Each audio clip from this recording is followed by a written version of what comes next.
So Paul, firstly, congratulations on being appointed as our new CEO. How are you feeling? Excited.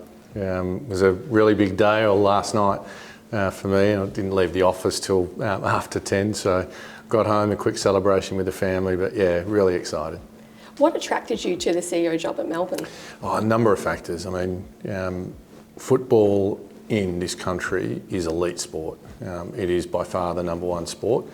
Melbourne, the history that it has with football is so significant, one of the founding clubs and the success Melbourne's had along the way. So an opportunity to join a great club in an elite sporting competition was too good to resist. Got drawn into it, and then as I met the board and understood what the board was wanting in terms of a CEO, it made it even more appealing, and just delighted to get the phone call last night. You have an extensive experience as a CEO. Can you tell us a bit more about your background and what you'll bring to Melbourne Football Club? Yeah, so potted history, electronic engineer by degree. I spent 17 years with Motorola and saw the birth of the mobile phone, ended up running Asia Pacific for Motorola, and then I moved to Vodafone and ran the southern half of Australia for Vodafone as well, and then jumped out of that and ran the Asia Pacific for the largest healthcare organisation in the world, United Health Group, for 5 years, and fascinating. So really, grew up through an engineer and then through sales and marketing, and then more into the leadership side, and really stayed at that leadership level. Chaired boards, then moved to Queen Victoria Market, I chaired that, then moved to the Royal Agricultural Society, the showgrounds and Royal Melbourne Show, and 5 years ago I ended up at the Victorian Chamber, which has been just an incredible opportunity, and extensive career at both CEO level but also at director and chairman level as well. It's an impressive rap sheet. Yeah. So as a leader, what would you say is most important to you, and what should we expect from your leadership style? Yeah, so I'm really clear around values, and I think the football club has a wonderful set of values. So I can buy into those, and I'm sure everyone on the organisation does. I'm really clear on strategy. If you don't know where you're going, any road will get you there. So let's be really clear around where we're going. The values then lead to a culture, and then ultimately you need the right people. And if you're clear on that, process comes as part of that as well. If you're clear on that and you're clear about execution, then success tends to follow. You mentioned strategy there. What is your vision for the Melbourne Football Club in the near future? Oh, it's pretty clear. We want to be elite off the field.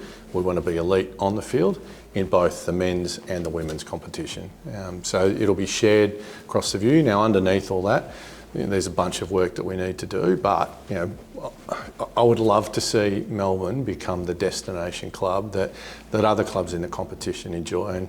And we're regularly playing really good footy. We're filling out the MCG or wherever we're playing, and we're challenging on a regular basis. One of the major projects that's underway is finding a new home for the Melbourne Football Club. How excited are you to bring that project to life? Yeah, it's great. I've got a lot to learn in terms of where that process is at, but I'll do that in conjunction with Brad and the board. And yeah, it's really exciting. I think that's been really clear from the board that is one of the things that we need to tick off. We need a home for the Melbourne Football Club that we can have our high performance facilities there, we can welcome our fans, we can welcome our members, importantly we can welcome our sponsors as well, but a place where past players are happy to come back to as well. We want Melbourne to have a real home that everybody can enjoy, but we can get elite performance out of it.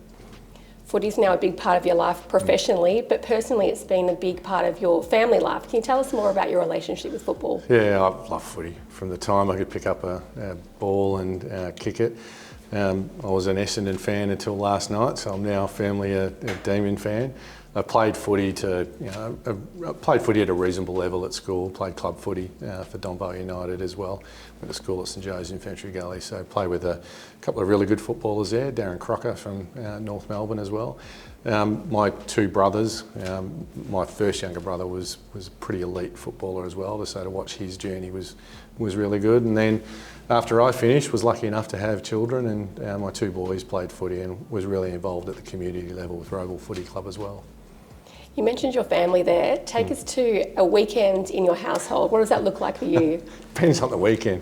My wife Amelia, I've got 3 children, adult children now, Daniela, Matthew and Stephen. So the sport, watching them play sport is pretty much all gone now. So there's a bit of social activity in there, catching up with the kids at different times as well.